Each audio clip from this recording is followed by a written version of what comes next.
welcome, and thank you for joining me tonight.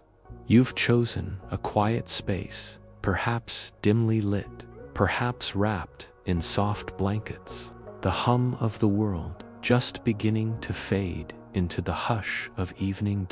Here, in this slow-moving corner of time, we drift gently into the folds of the past, not to awaken drama, but to softly examine the places history prefers to keep tucked away.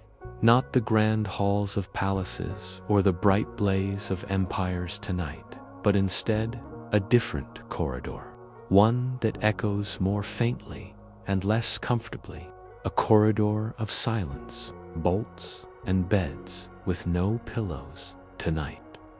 We wander into the shadowed hallways of the 19th century asylum, those institutions once called madhouses, built on promises of care, but all too often defined by containment.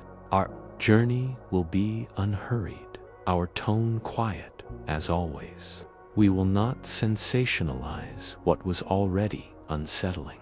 Instead, we will calmly explore, with measured breath, the ordinary details of extraordinary neglect, of systems built to restrain more than to heal, of daily rituals that soothed some and silenced many.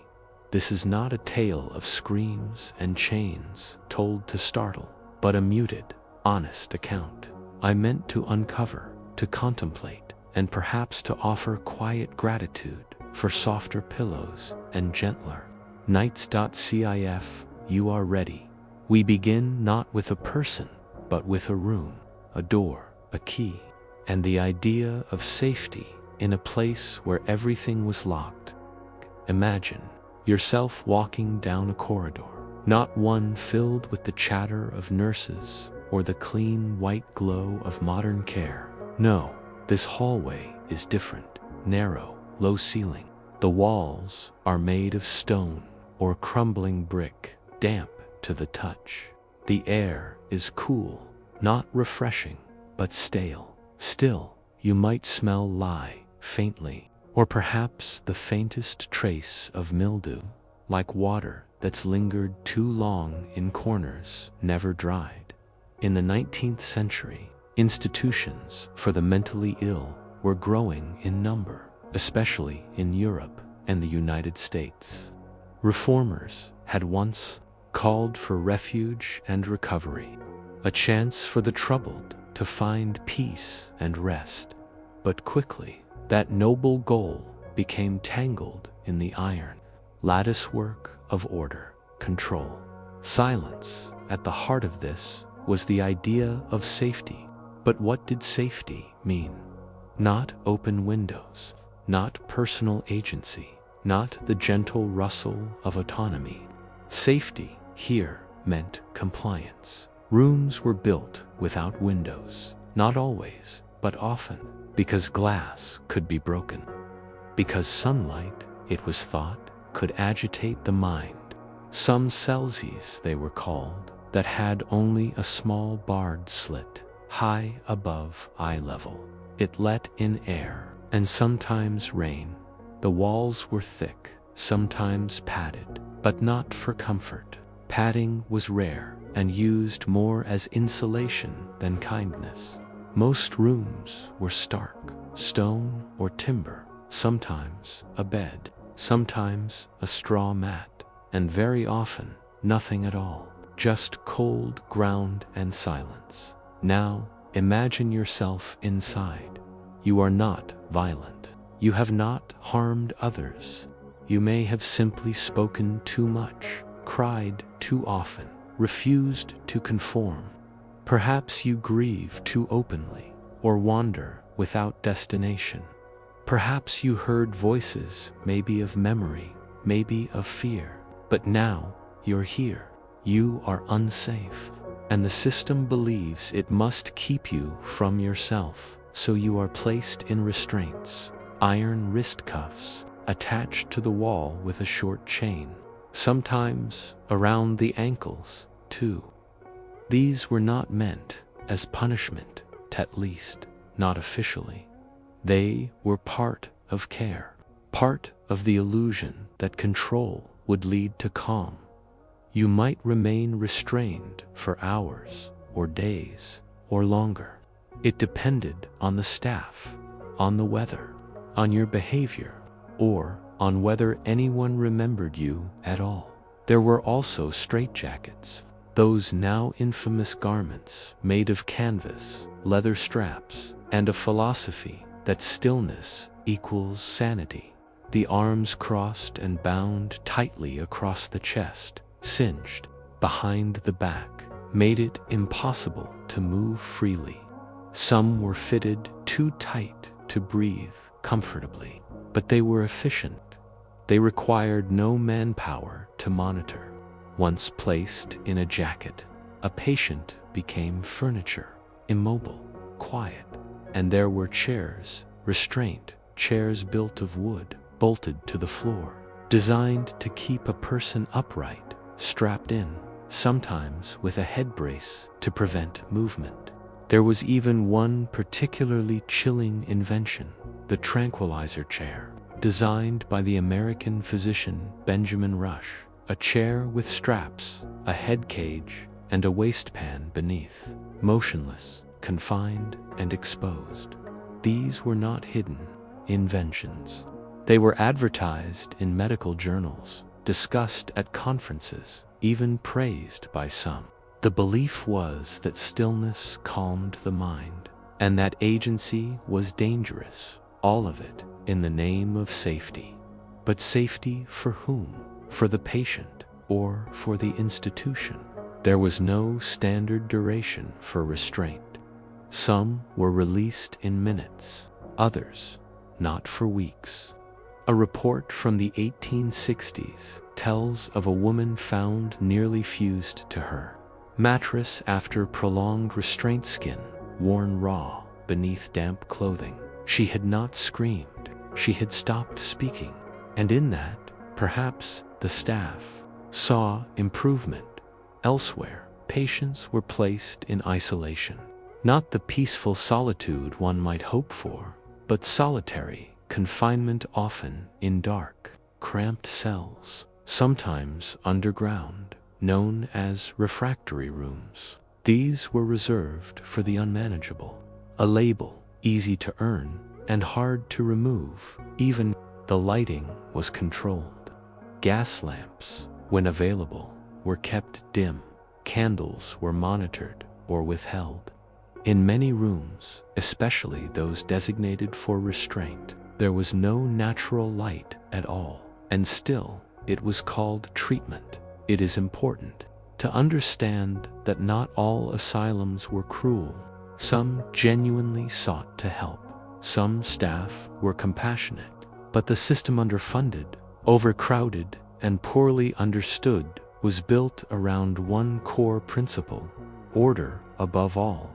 This meant removing anything unpredictable, and people, by nature, are unpredictable, so they were muted, bound, dimmed, like the gaslight above their beds. And if they resisted, well, that brings us to the rhythm of the day, because even within these stone walls and iron chains, there was a routine, a kind of life. And in the next segment, we'll take you there, not to the worst punishments, but to the daily existence, the long hours, the cold floors, the quiet meals, and the rituals that shaped each sunless day. Asterisk, asterisk, let's return to that hallway now. It is morning, though you wouldn't know by looking outside. The window in your room, if you have one, is small, set high in the wall, and streaked with grime. The light that seeps in is pale, like water through old cloth. There is no rooster crowing, no breakfast aroma, no gentle chime of alarm. Instead, you awaken to footsteps, heavy, purposeful, leather soles against old stone.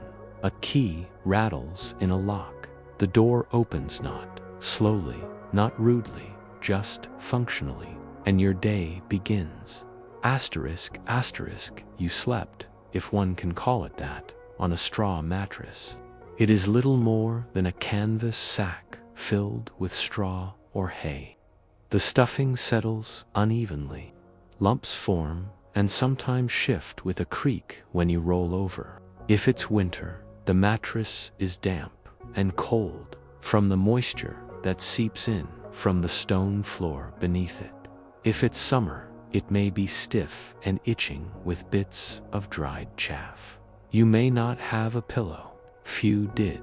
Instead, some patients folded spare clothing or used a bundled rag, though both were often taken away at night to prevent risk. Risk was a flexible word in the asylum. It could mean many things or nothing at all. Once awake, you are expected to rise. There is little time to linger. The attendants, sometimes kind, often indifferent, move room, unlocking doors, sometimes unbinding restraints. They speak sparingly, giving basic instructions. Occasionally, they speak to you as though you are not quite human or not quite present. Asterisk, asterisk, your clothes are not your own. You were given them upon arrival. They are rough-spun, often ill-fitting. Men wear coarse tunics or buttoned shirts, loose trousers, sometimes suspenders made of twine. Women wear thick gowns, gray or brown, tied at the waist with a cord. There are no colors, no personal touches, no jewelry, no belts or laces. Those could be used for escape, or worse. Bathing is not daily, nor is it warm. On bathing days, patients are lined up, stripped down, not in private bathrooms, but in shared washrooms, large tubs, open spaces, tiled basins. Baths are often cold, deliberately so. The belief at the time was that cold water shocked the system, revived it, stirred the soul into sanity. The water may be reused between patients, and soap is minimal. Often, it is harsh lye, gritty to the skin, stinging to open cuts or rashes. There is no privacy. Women bathe alongside women, men with men. Staff supervise. Conversations are discouraged, touching forbidden. Those who resist are restrained, scrubbed anyway. Hair is washed irregularly, sometimes shaved altogether. Long hair was considered a danger, easily pulled, tangled, or used in acts of defiance. For men and women alike, heads were often cropped close, leaving patients nearly identical in silhouette, uniform, unthreatening. Breakfast comes after, not with a clang of silverware or a menu, but as a ritual. Meals are often served in silence, in a large hall lined with benches and wooden tables bolted to the floor. Sometimes trays are brought to cells especially for the unruly or the withdrawn. What do you eat? Typically, a bowl of porridge, thick, bland, and always lukewarm. Made from oats or barley, it is filling, but never satisfying. Sometimes there's bread, coarse, dense, slightly stale. Occasionally a thin broth or gruel, more water than substance. Meat is rare, fruit almost unheard of. Vegetables, if they appear, are boiled until soft and colorless. You are expected to eat quietly, quickly. Refusals are noted. Refusals are dangerous. But we will come back to that. Utensils, when allowed, are simple. Spoons, only forks, were rarely given. The meals are not meant to be enjoyed. They are meant to sustain, a gesture more than a pleasure. After breakfast, you may be assigned to work. Asterisk, asterisk. In many 19th century asylums, occupational therapy was considered essential. But the word therapy here was more about discipline than wellness. Men might be sent to the grounds to dig, to haul bricks, to tend gardens or repair fences. Labor kept the body busy. It was said to distract the mind. Women were often tasked with sewing, mending linens, washing laundry in great basins, or cleaning the floors. The walls, the endless corridors. This wasn't just busy work. The asylum relied on patient labor to function. Without it, there would be no fresh bedding, no clean halls, no food preparation. The work was unpaid. It was considered part of your recovery. If you refused or faltered, your behavior was marked down. Staff kept detailed logs of patient conduct. Non-compliant, disruptive, melancholic. A bad mark could mean losing privileges, or worse, restraint, solitary confinement, or a renewed diagnosis. Because here, your improvement was subjective, based not on your feelings or your stuffiness, but on how easily you fit into the system. In many 19th century asylums, occupational therapy was considered essential. But the word therapy here was more about discipline than wellness. Men might be sent to the grounds to dig, to haul bricks, to tend gardens, or repair fences. Labor kept the body busy. It was said to distract the mind. Women were often tasked with sewing, mending linens, washing laundry in great basins, or cleaning the floors, the walls, the endless corridors. This wasn't just busy work. The asylum relied on patient labor to function. Without it, there would be no fresh bedding, no clean halls, no food preparation. The work was unpaid. It was considered part of your recovery. If you refused or faltered, your behavior was marked down. Staff kept detailed logs of patient conduct. Non-compliant, disruptive, melancholic. A bad mark could mean losing privileges, or worse, restraint, solitary confinement, or a renewed diagnosis. Because here, your improvement was subjective, based not on your feelings or your self-awareness, but on how easily you fit into the system. Asterisk lunch comes next. A repetition of breakfast, perhaps with a different broth, or a piece of boiled potato. If the asylum has a garden, there may be cabbage or carrot, rarely anything sweet. Sugar was believed to agitate. The meals are served the same way, quickly, quietly, under watchful eyes. Afterward comes rest, not for you necessarily, but for the staff. Patients are expected to sit or remain in their rooms. Some asylums allow access to a shared sitting room, a long hall with wooden benches, a single fireplace, and perhaps a table with a jigsaw puzzle. Missing half its pieces, there are no books, or very few. Reading was discouraged unless supervised, and only select patients, those deemed lucid, were granted that luxury. So you sit. You may stare out a window if you're near one, or watch the dust float in the sunlight. You may murmur to yourself, or to no one at all. The hours stretch like wool, thin and formless. Some sleep, some rock gently, some simply wait. Asterisk, dinner, such as it is, arrives in early evening, a repetition, a formality. Then patients are escorted back to their rooms. There are no evening activities, no music, no group discussions. The halls begin to quiet, though not entirely. You may hear footsteps, creaks, a far-off moan, the occasional bark of laughter from someone long lost in thought. Your mattress waits, unchanged.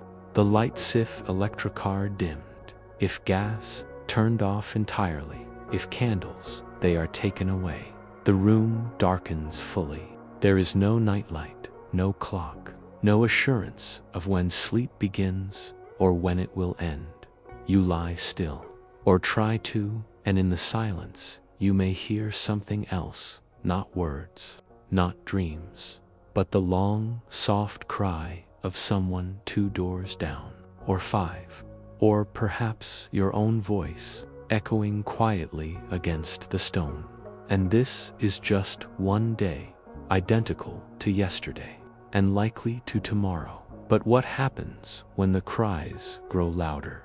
When the screams come not in outbursts, but in patterns? When the nurses begin to stop listening?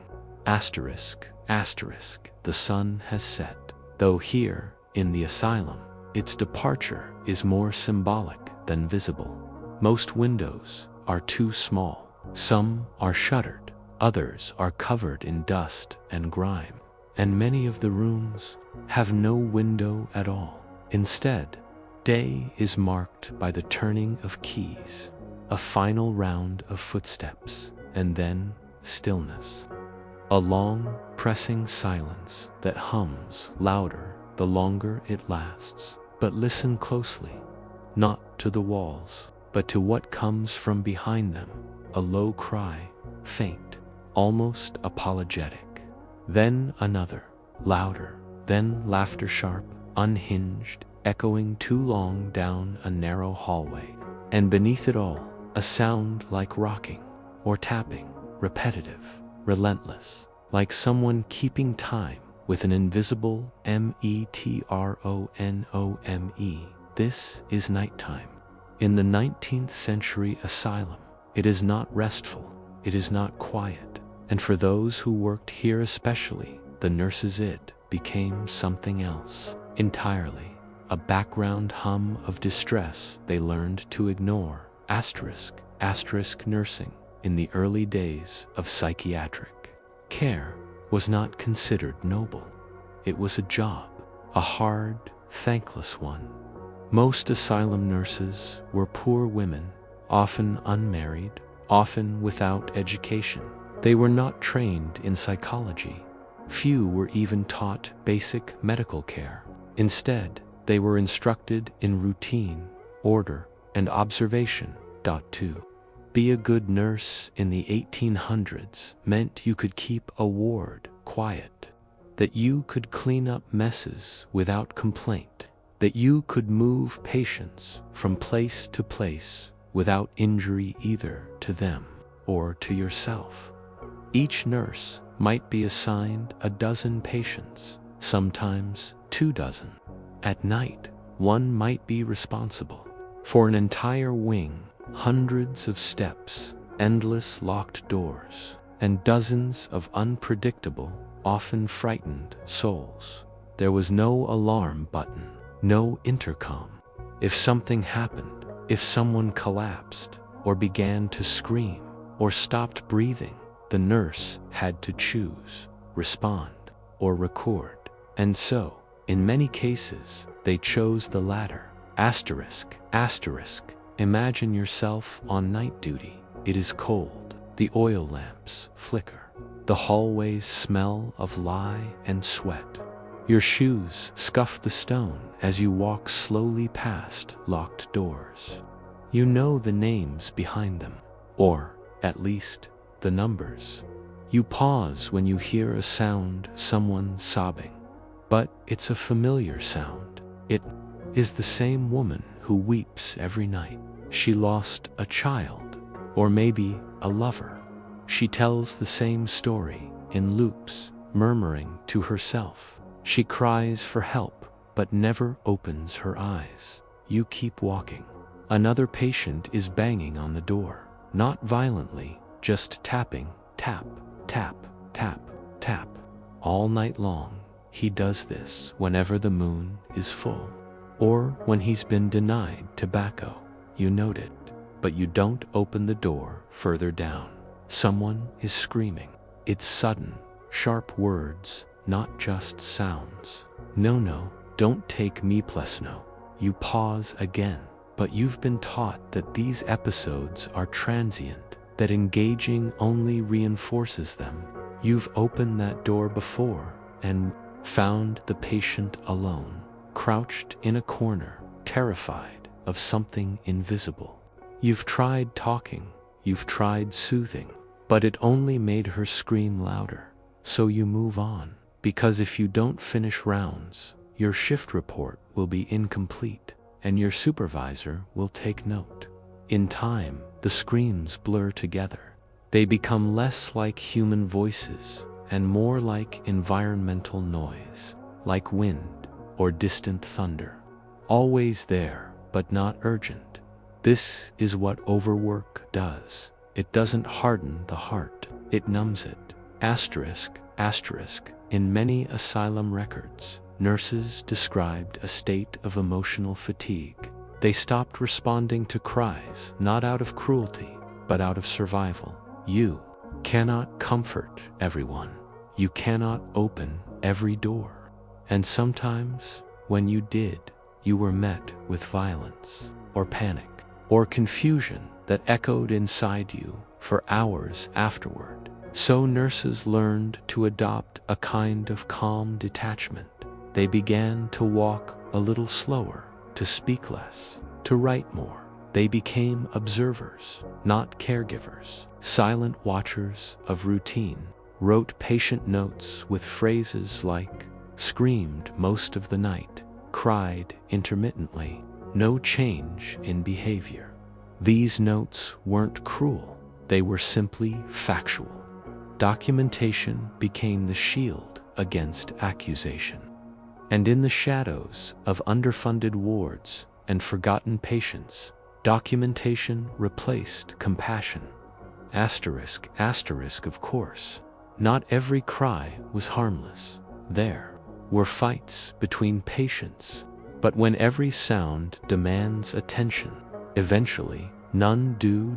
One nurse's diary from 1887 describes finding a patient collapsed in her cell during morning rounds. She had been vomiting throughout the night, but her moans, the nurse wrote, were consistent with her usual nightly behavior. So no one had checked. The patient died by morning.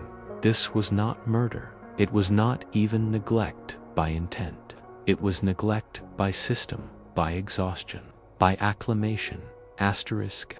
Let us step into a quieter part of the building now. Not because it's peaceful, very little in the asylum truly was, but because it is subdued, controlled, repetitive. This is the dining hall, a place meant for nourishment, though often it served more as a reminder of power. Imagine the clatter of metal spoons against tin bowls, the shuffle of shoes against stone, the occasional murmur of voices, but never too loud, never too free. Mealtime in the 19th century asylum was not a social experience. It was a ritual, scheduled, regulated, monitored. Every action from sitting to swallowing was observed, recorded, and, when necessary, corrected. You would be led into the dining room with others from your ward. A long wooden table waits, scarred from years of use. The benches are hard and close together. Patients sit in lines, facing forward. You do not choose your seat.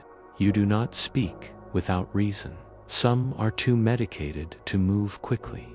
Others glance nervously around the room, uncertain if they will be allowed to finish their food or if they will be made to eat it at all. The meals are nearly always the same.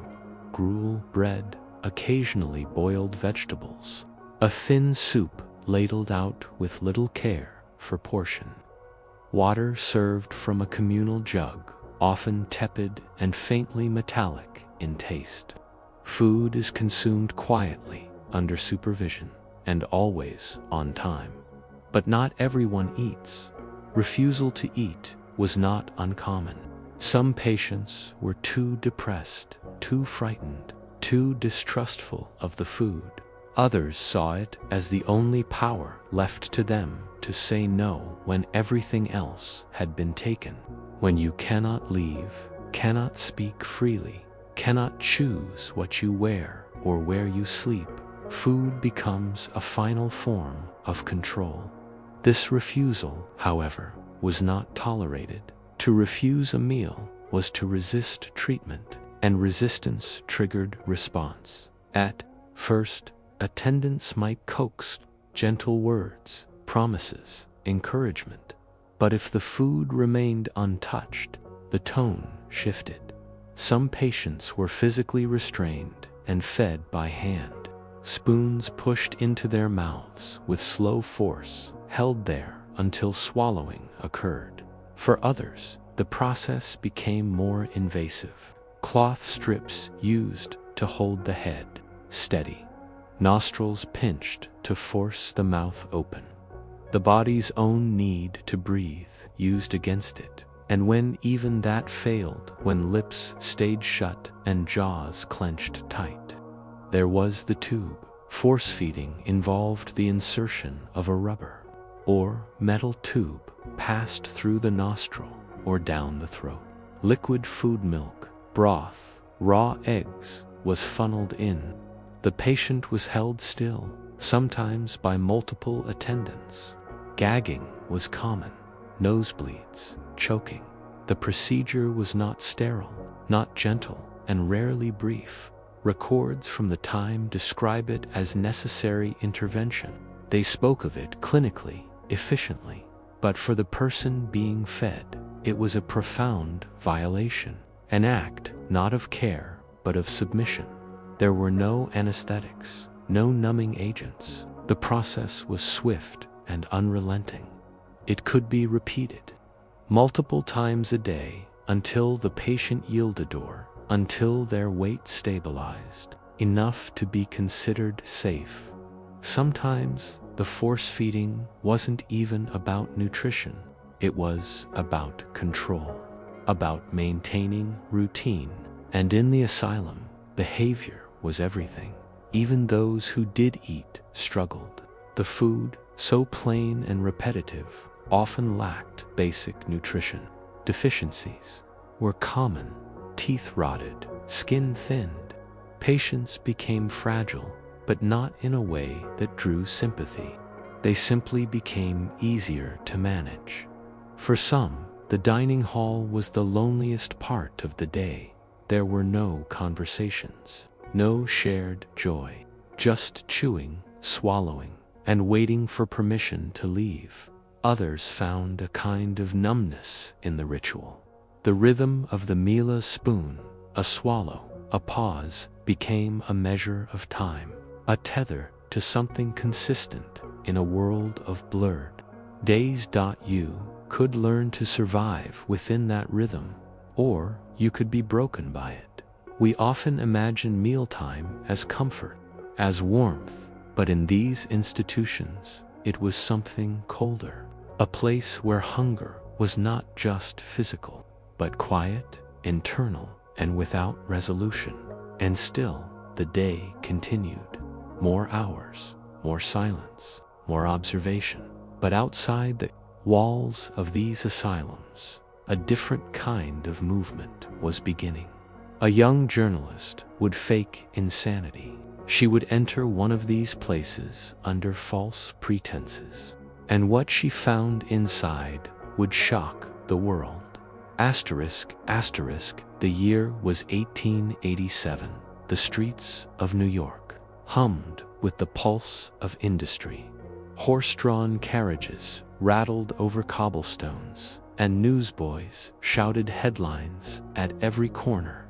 The city was growing quickly, swallowing space and people alike. Among them walked a young woman named Elizabeth Jane Cochran, though the world would come to know her by a different name, Nellie Bly. She was a journalist, restless and determined, at a time when women in her profession were expected to write about gardens and etiquette. But Nellie had other interests. She wanted to uncover what lay hidden behind polite society, the stories no one wanted to look at too closely. And one day, her editor at the New York World offered her a challenge. Get yourself committed to the notorious women's lunatic asylum on Blackwell's Island. Report what happens inside, and do it without revealing your identity. She accepted without hesitation. Her plan was both simple and harrowing. She checked into a boarding house under a false name, began behaving erratically, and claimed to be searching for her missing luggage. She spoke of shadows, of being followed, of fear she couldn't explain. A doctor was summoned, then another, and another. Each one examined her briefly and declared her insane. Within days, she was in the hands of the city's system, and soon after, she arrived at the asylum. Blackwell's Island was not far from Manhattan, but it felt like another world. The asylum was gray and looming, isolated by water and surrounded by fences. Nellie entered not as a visitor, not as a guest, but as an inmate. Her name was replaced with a number, her clothes with institutional garments. Her voice, unless controlled, would be dismissed. What she found inside was not treatment, but deprivation. She had expected hardship. What she encountered was far worse. The food was barely edible moldy bread, cold tea, and spoiled meat served in rusted tins. Water was cloudy. Cleanliness was a rarity. The bathrooms were shared, often broken, and rarely washed. She slept on a thin mattress crawling with lice beneath a thin, foul-smelling blanket. Nights were bitterly cold. The screams of other patients filled the halls long after lights were extinguished, and the women, the other patients, Nellie quickly discovered that many of them seemed no more insane than she was. Some were immigrants who spoke little English. Others had been abandoned by husbands or families. A few had been homeless, taken in simply because they had nowhere else to go. They were quiet, confused, timid, yet they were treated as dangerous, as lost. One woman cried constantly for her daughter. Another was terrified of the nurses. Another simply sat, unmoving, staring into the floor for hours. The staff rarely engaged. When they did, it was with commands, not care. One wrong movement, one burst of emotion, and patients were slapped, shoved, or ignored completely. There was no therapy, no reading, no music. The days passed in silence, broken only by mealtimes and forced baths in frigid water. Nurses shouted instructions. Patients obeyed or were punished. There were no smiles, no attempts to soothe or understand. Just order, routine, and an ever-present sense of dread. Nellie stayed for 10 days, 10 long days of bitter cold, hunger, and forced compliance. And when her newspaper arranged for her release, she left not with relief, but with urgency. She wrote everything down, every face, every meal, every insult whispered in the corridor. Her report, published under the title 10 Days in a Madhouse, exploded across the country. For the first time, the public glimpsed what was hidden behind asylum walls. Not wild, dangerous lunatics, but vulnerable people warehoused in neglect. The outrage was immediate. New York officials launched investigations. Funding was increased. Some reforms were made. But perhaps the most important change was invisible. People began to question the system. They began to ask how easily someone could be labeled and locked away. How many were still inside, wrongly condemned? And how many Nellie Blys would never walk out again? Her work did not end the asylum system, but it did fracture the illusion of safety and care that had sheltered it for so long. Her story is often told as an act of bravery, and it was. But it was also a mirror held up not to the patients, but to the world that had placed them there. And long after she walked free, the halls of the asylum remained full. Some patients, like Nellie, had arrived with clear minds and sharp voices. Others had entered unsure, fragile, quiet. What awaited them was not understanding, but a label. And once that label was fixed, it could follow them for the rest of their lives. Even something as gentle and human as sadness could become a reason to be locked away. Asterisk, asterisk. It is easy, in the comfort of modern understanding, to think of mental illness as something diagnosed with precision, as something medical, scientific, something defined by chemical imbalances and treated with clear plans. But in the 19th century, the line between sanity and insanity was far more fragile and far more subjective. Imagine this: a woman has lost her husband. She has stopped speaking much. She eats little. She weeps often. Her neighbors begin to whisper. Her family grows uneasy. She is not violent. She is not dangerous. But she is different now, heavier in spirit, slower in step. They say she has lost herself, and they call a doctor. He might spend 5 minutes with her, perhaps 10. He asks if she sleeps well, if she prays enough, if she still finds joy in the things she used to love. When she shakes her head quietly, he notes it down. The word he writes is simple: melancholia. A condition once viewed as a temporary sorrow became, over time, a formal diagnosis. Melancholia was believed to be a disturbance of the sola dangeris, imbalance of emotion that could, if unchecked, spiral into madness. And so the recommendation is made: institutional care. And just like that, she is taken away. Her belongings are packed. Her name is logged. She is stripped of her jewelry, her letters, and in many cases, her voice. Once admitted, she becomes a patient, a resident, a number, and perhaps forever, lunatic in the eyes of the state. She is not alone. In fact, melancholia was one of the most common causes for asylum admission during the 1800s, particularly for women.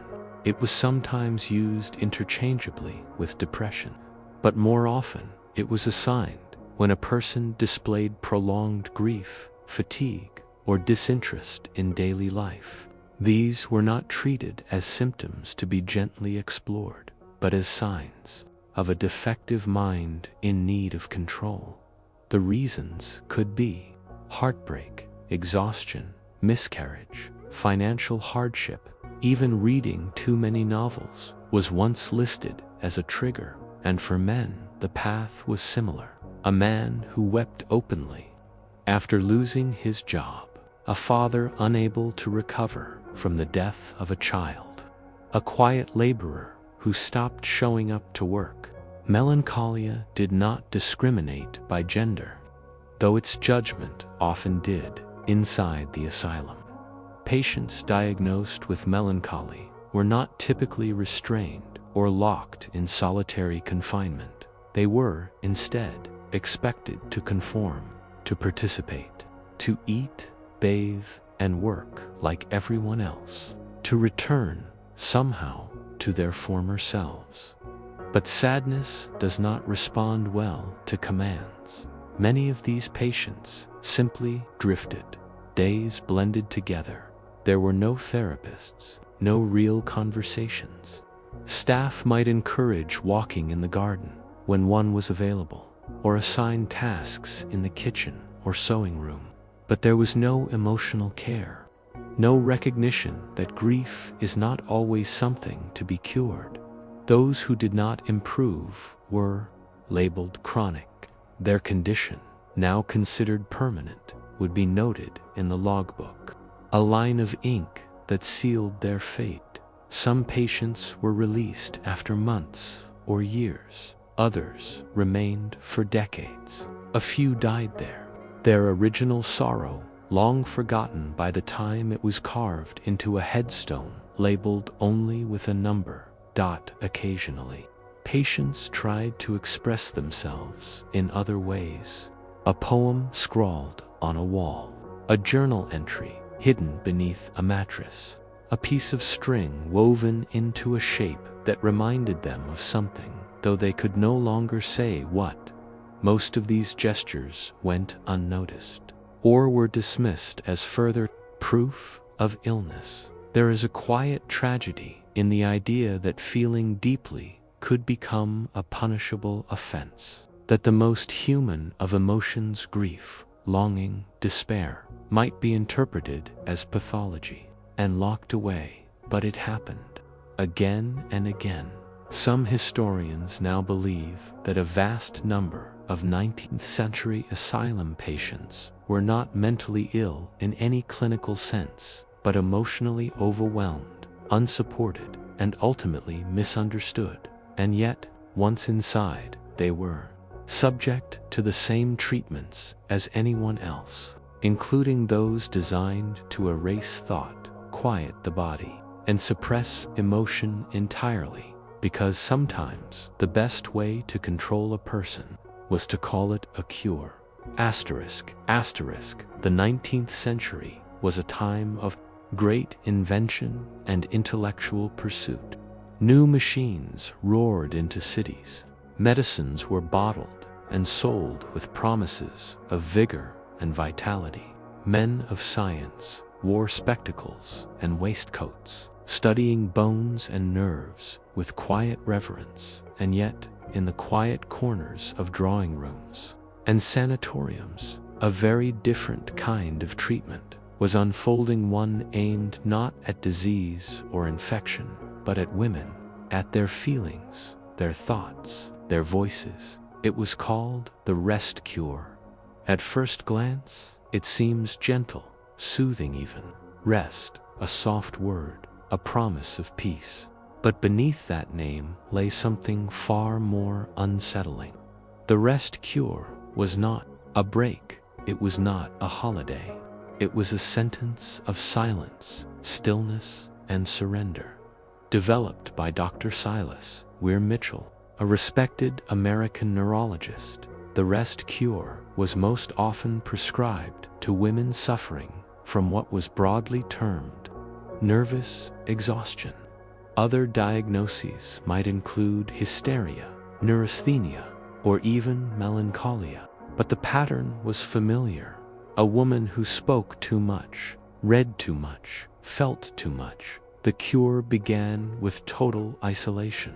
The patient was removed from her home and placed under supervision, often in a private room, alone, with minimal light and noise. She was told to avoid all visitors. No letters, no reading, no writing, not even needlework. The mind, Mitchell believed, must be emptied to recover. Stimulation was the enemy. Imagination was dangerous. For the first several weeks, the patient was confined entirely to bed.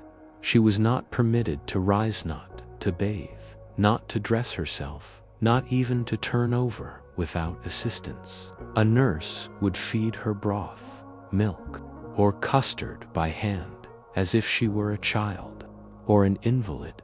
Touch was clinical. Voices were hushed. There was no conversation, no distraction. In many cases, electrotherapy was applied, small, tingling charges administered to revitalize the nerves. Massage, too, was common, though not for comfort. It was meant to simulate the movement the patient was denied.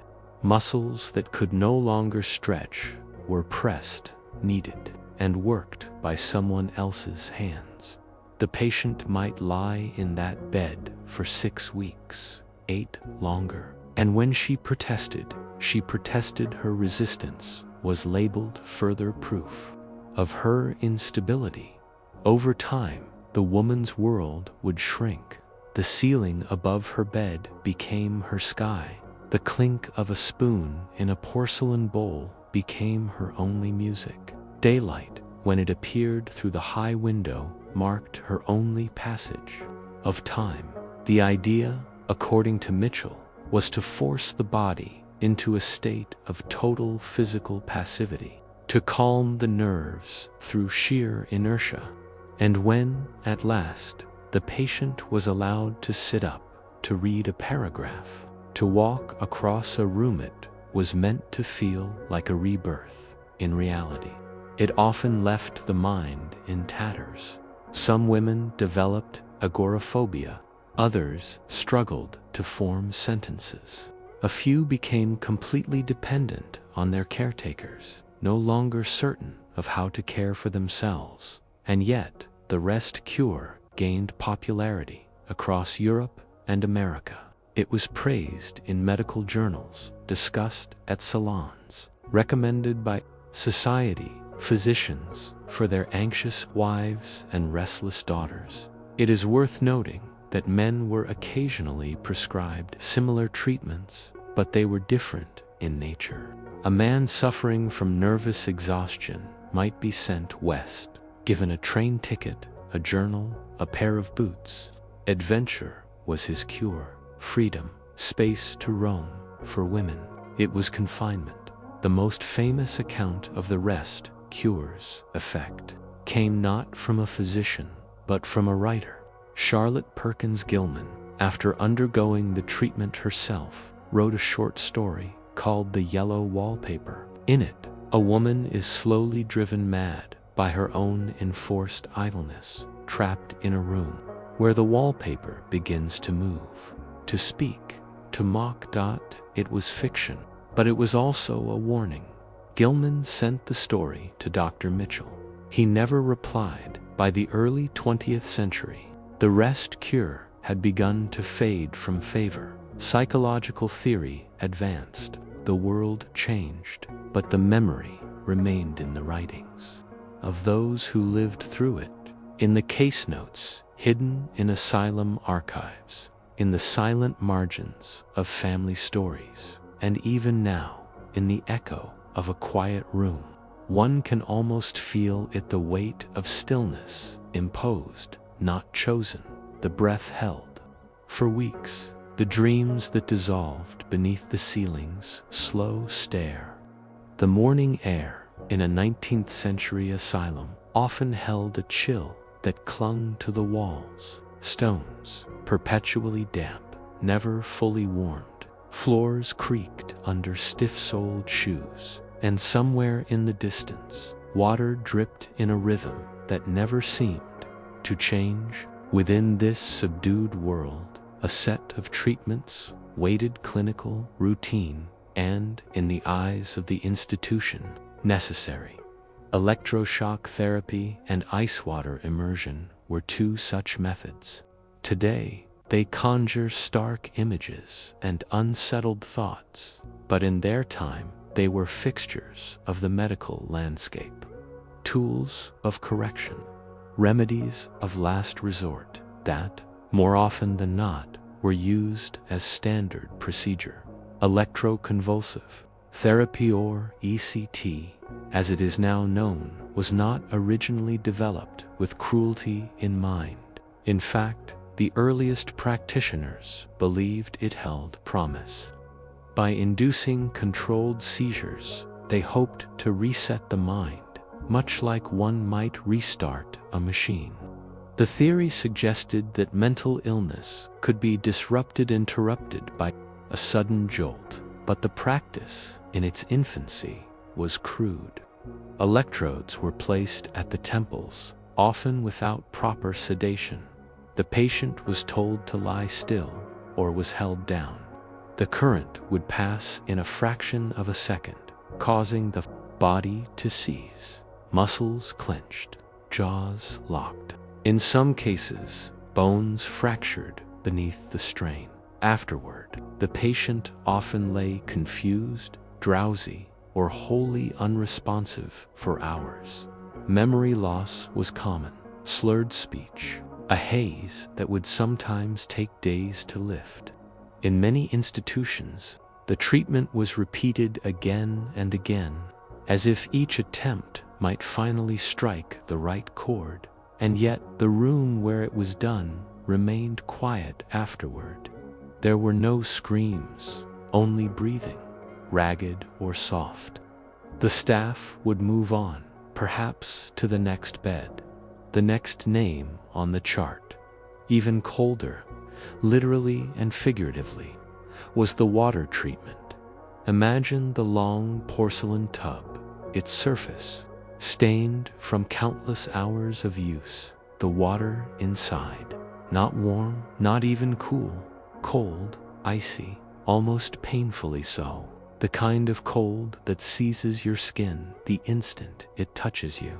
Patients were placed into these baths for minutes or hours, depending on the institution's rules and the severity of the condition. Sometimes they were restrained to prevent thrashing or escape. The stated goal was to reduce agitation, to calm fits of hysteria or bursts of energy. But the experience was anything but calming. Breath caught in the throat, skin puckered and went pale, joints stiffened. Still, the patient would remain submerged, under the watch of an attendant who timed the treatment with professional detachment. There were variations to the cold sheet wrap, for instance, wet linens chilled to near freezing, wrapped tightly around the body, cocoon-like, before being tucked into rubber sheets. The patient would lie there, shivering slightly, while their heart slowed and the room dimmed into monotony. Some reported, others a kind of floating sensation, not from peace, but from exhaustion, the body having used all its warmth to hold itself together. In certain cases, the treatments were alternated. An ice bath in the morning, followed by electroshock in the afternoon. If the patient showed signs of distress, it was noted, not necessarily as a concern, but as an indicator, a data point, evidence of disease or of progress.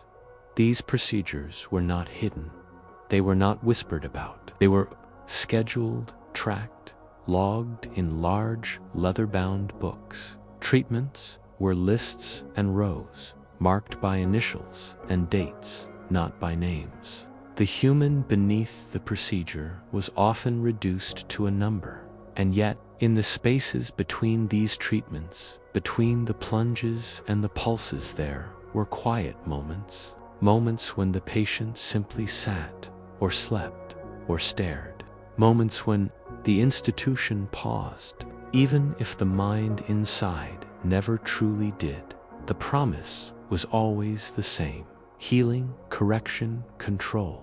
But the results, often silence, not peace, but quiet, a hush that followed procedure, that lingered on lips too tired to speak, on limbs too cold to move.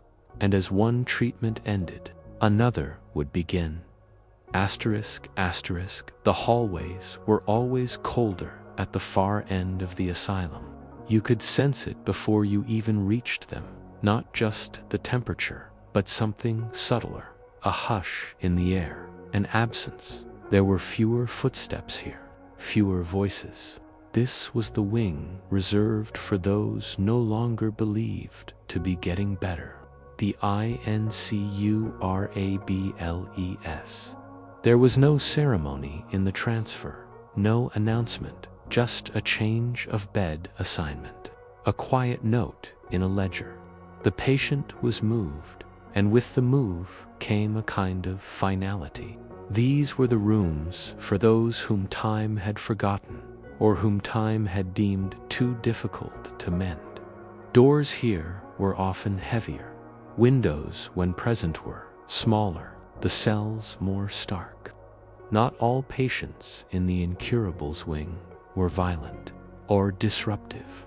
Many were simply stagnant. They had not responded to treatment or had been declared untreatable from the beginning. Diagnoses ranged from schizophrenia to profound melancholy, from dementia to hysteria that had long since quieted into apathy. Once inside, routine became the only rhythm of life. Mornings were a repetition of the same tasks: a weak cup of tea, bread or porridge, perhaps a comb dragged gently through matted hair, the occasional towel placed on a lap, an echo of care. Some patients spoke, but more often they did not. The silence wasn't always chosen, it was cultivated gradually, over time. There were nurses assigned to these halls, but they, too, changed. Many of the more hopeful staff avoided the incurables wing. Others, those with more experience or less idealism, remained, their movements efficient, their conversations sparse. They performed their duties, and then returned to the lighter parts of the building. Patients might sit for hours in wooden chairs along the walls, unmoving, gazing toward nothing in particular. Some rocked slightly, others stared at their own hands, as if surprised to still possess them. The stimulation was minimal by design. No loud noises, no books, no distractions. It was believed that a quiet mind was a manageable one. For many, this was the end of their journey, a place where the outside world no longer intruded. No visitors came here. Letters went unanswered or undelivered. Family, if they had any, often believed their loved ones to be resting or improving in some gentler, less severe part of the asylum. Occasionally, a patient would be found slumped forward, having passed in the night or in the early morning hours. The death certificate would cite exhaustion, consumption, or heart failure. The bed would be cleaned. Another name might replace the old one. The routine never faltered. For some institutions, the incurables wing served a dual purpose: a warehouse for forgotten souls and a buffer for the rest of the population. Staff could say that they had done all they could, that these patients were simply too far gone, and the walls would continue to hold their secrets. Some patients lived in that wing for decades, their faces aged, though time within the asylum did not feel linear. Hair grayed, eyes dimmed, but inside, many of them remained, locked in the moment they arrived, when they were first told they would never leave. The ward was not meant to be cruel, but it was, by its very nature, a monument to despair. It functioned on quiet neglect, a kind of preservation without purpose, and within its stillness, one could feel the echo of many years, the weight of untold stories, the slow disintegration of identity. As we leave this silent corridor behind, we step now into a different kind of chamber, one not built of brick and bars, but of gleaming tools and good intentions. There, in the name of modern science, a procedure would be born that promised not to restrain the mind, but to rewrite it. What came next was not always messy. Sometimes it was tidy, surgical, quick, but its effects would echo forever. By the mid-20th century, a different kind of hope arrived in the halls of Asylums, not in the form of understanding or compassion, but through a metal pick and a surgeon's steady hand. It was clinical, it was praised, it was called the lobotomy. It began as an innovation, born from the belief that certain parts of the brain, those tangled corridors of thought and emotion, were at fault. If only they could be interrupted, dulled, severed, perhaps peace could be restored. To those who administered the procedure, it was progress. To those who received it, it was irreversible. The process itself was deceptively simple. A sharp instrument resembling an ice pick was inserted near the eye socket, with a measured taps, sometimes with a hammer, sometimes with the force of a practiced wrist. It pierced through the thin bone behind the eye and into the frontal lobe.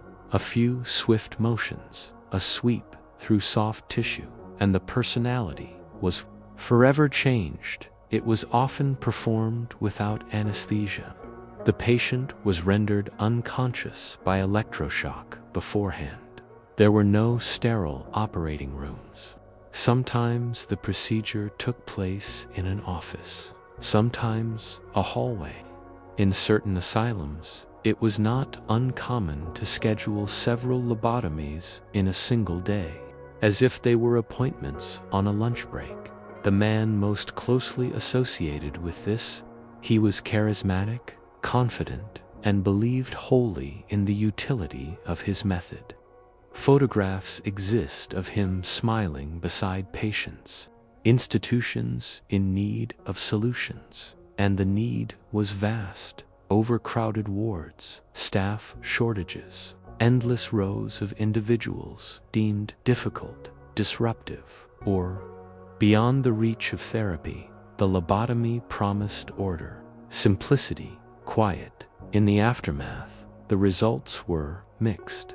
Some patients grew docile, less agitated, easier to manage, but others were left vacant, their personalities dulled, their speech slowed. Some lost motor function, others lost all desire. A few experienced seizures or incontinence. Many never recovered the sense of who they had once been, but in those early years, it was heralded as a miracle. A Nobel Prize was awarded. Articles praised its power. Families requested it for loved ones. Asylums relied on it as a tool of control. The procedure was rarely explained in full to those who would receive it. Consent was often assumed or bypassed. In some cases, family members signed papers. In others, there was no paperwork at all, and once completed, there was no going back. The damager transformation was permanent. Patients were often returned to their beds or to their chairs with a bandage above the eye and a blankness behind it. Some wept without understanding why. Some smiled too easily. Others simply stopped responding. Their worlds became smaller, quieter, more manageable for the staff, and less comprehensible to them. Over time, public sentiment shifted. Reports surfaced, critics spoke out, new medications emerged, and the procedure gradually fell out of favor.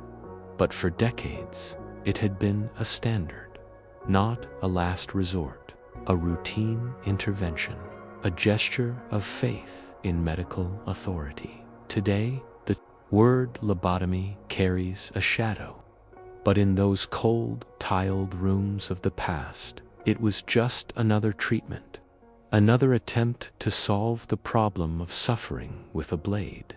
And yet, not all institutions operated on such crude terms. Not all patients were subjected to restraints or surgery. In some corners of the world, and even within the same country, there existed a different kind of asylum. One with pianos and manicured gardens, soft rugs and art studios. A place where money bought a gentler madness.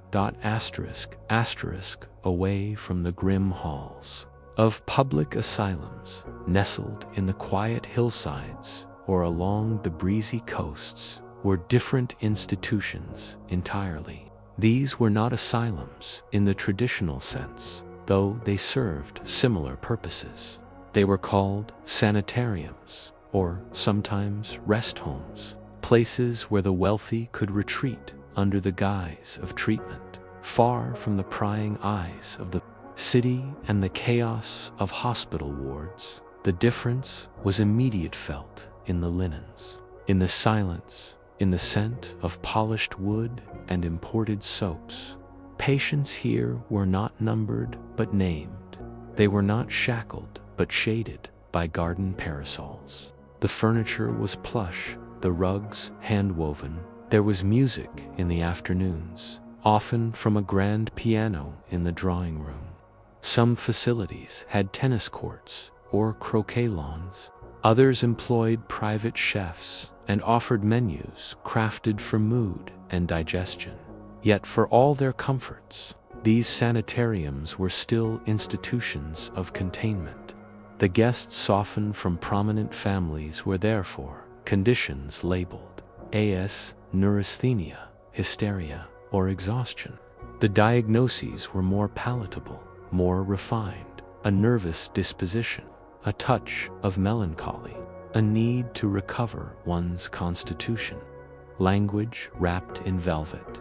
Doctors here wore tailored coats and maintained a certain distance, both social and professional. But their methods were no less intrusive and quieter. Ice baths were exchanged for mineral springs. Silence became therapy. Letters were read and censored under the pretense of protection. Visitors were managed. Time was stretched. And all the while, payment moved steadily from family estates into institutional accounts.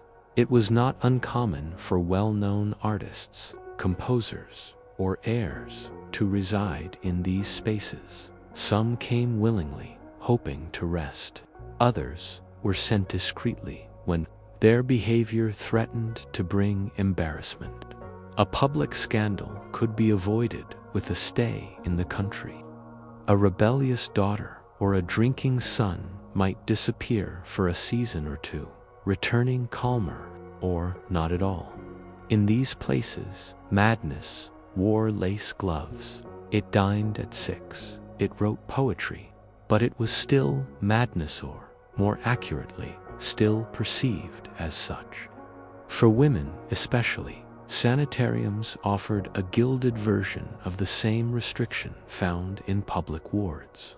A woman too outspoken, too anxious, or too sorrowful might be given a room with a view and strict orders to rest, to avoid stimulation, to surrender her agency under the name of care. And yet, some found solace here.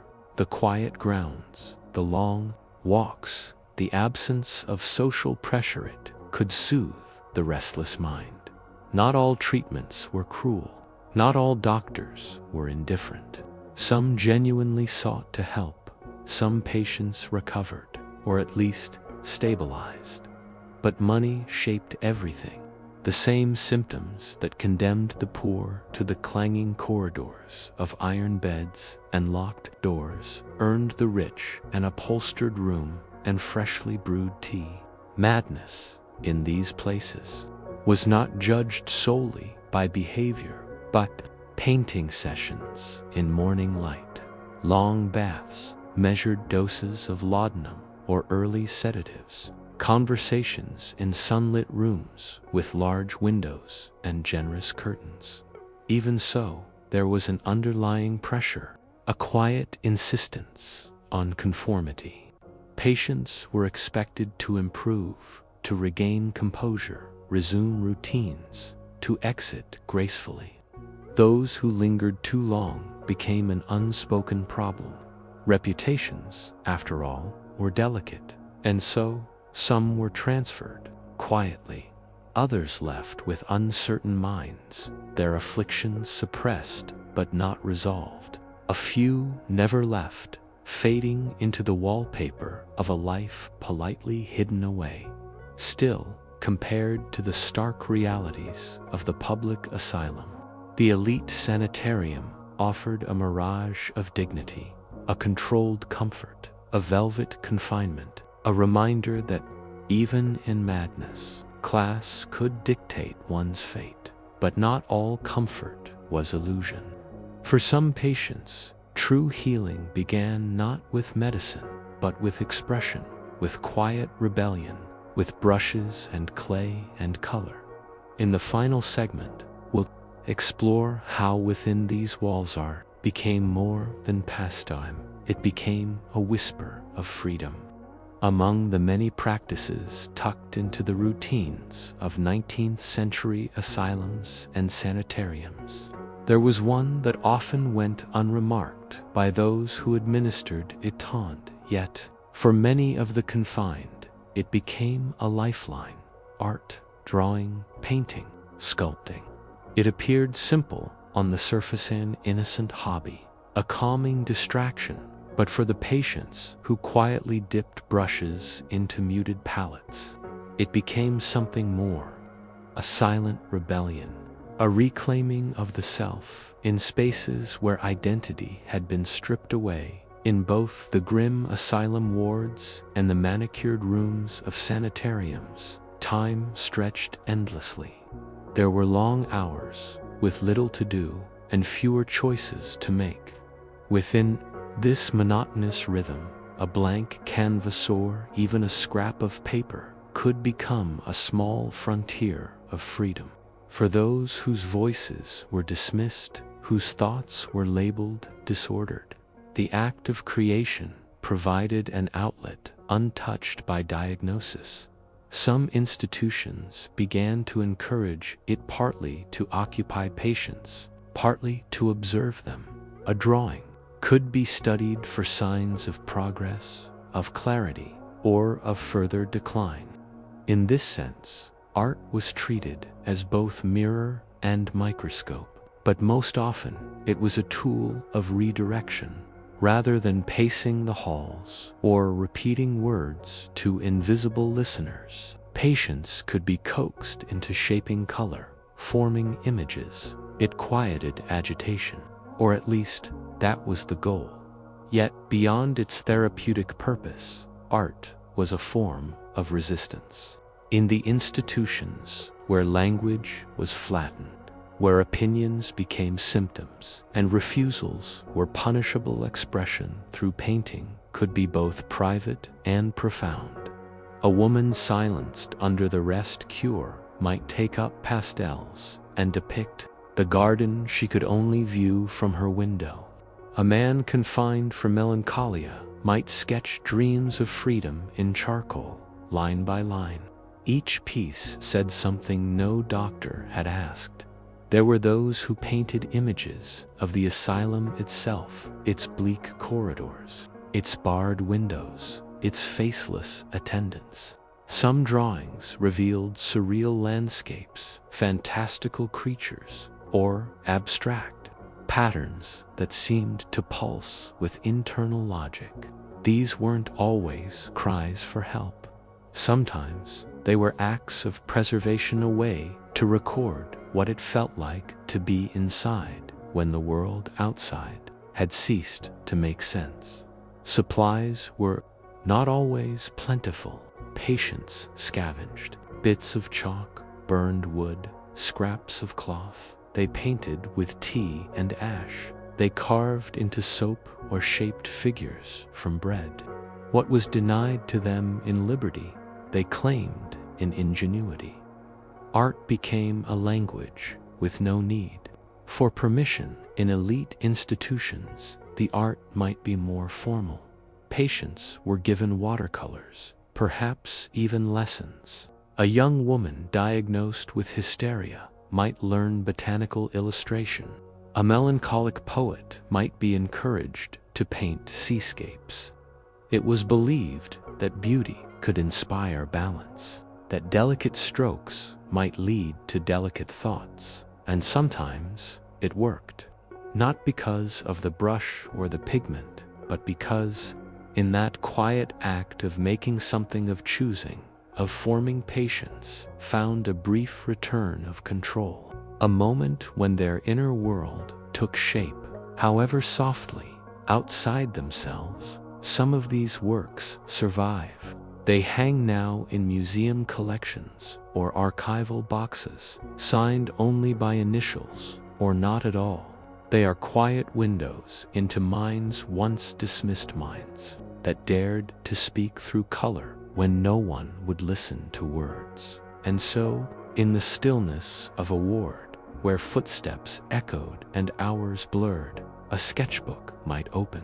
A brush might glide gently across paper, and for a moment there would be silence, not from suppression, but from immersion. A silence born not of obedience, but of presence, of someone once called mad, simply being dot. In the end, what art offered was not escape. It was recognition. In every painted corner, a flicker of identity remained intact. Now, as our journey through the world of 19th century asylums and sanitariums draws to a close, let us step back from the cells and the corridors. Let the sounds fade, the iron doors drift shut, the whispers of brushstrokes linger, and let us return to now, to the softness of your room, to the steady rhythm of your breath, to the comfort of knowing you are safe, seen and free. Sleep well, traveler of time. Let the past settle quietly behind your eyes, like dust on an old canvas. You are here, and all is calm.